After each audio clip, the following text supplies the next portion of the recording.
As I said earlier, it was a sacrifice on my part.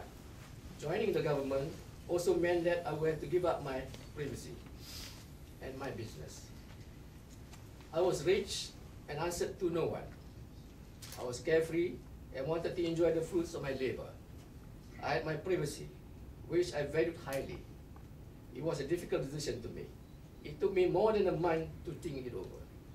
While I would sacrifice a life of greater wealth, there is more to life than making money and more money. At the same point, at some point, you have to look beyond material wealth and personal interest. In the end, the call to serve was made partially because growing up, my father has always drummed into my head that there was no better calling than to be serving the government. That to be of service is an honor. As he also thought that I should be Prime Minister. In fact, when I supported MOF, I told him. He replied, bukan PM ke? Obviously, he thought very highly of me. There had been bouquets and brickbat, but I did not take the job to win a popularity contest.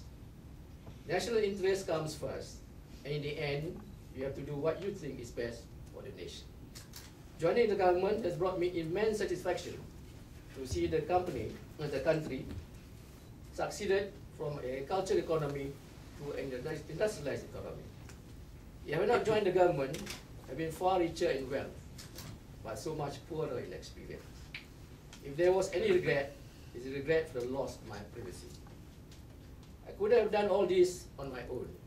The friends I knew, the network I built was very useful. You cannot be successful if you are a hermit, staying in your house, watching TV after work. Whether it's through school, work or sports, there's always opportunity to meet people. Networking, building relationships, what the Chinese call Guanxi, is important in business. You never know when you meet. Maybe your guardian angel in disguise. Of course, I'm not suggesting that you make friends for an ulterior motive. If you are not sincere, people can see through you. If you use people, it can only work once or twice before you lose your reputation, and that, if once lost, cannot be recovered. Whenever I travel and meet people, I would always write to them, to thank them, to keep in touch, to invite them over, etc. So wherever I went, I always knew someone or the other, but mixed with people like-minded. Your so-called friends can lead you astray. As I said earlier, networking is very important, but it's of no use when all you do, we are not work a friend, is to omong-omong kosong.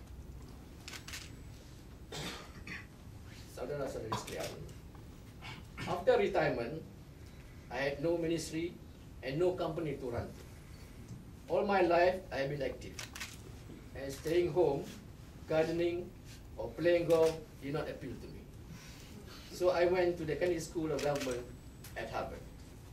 I spent my time reading, meeting people, attending lectures. After a few months, I was restless. I reassessed my situation. Do I start in Malaysia?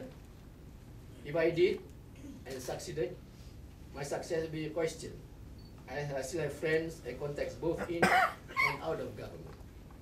I had nothing to prove, but I thought if I could succeed in Malaysia, maybe I could do so overseas.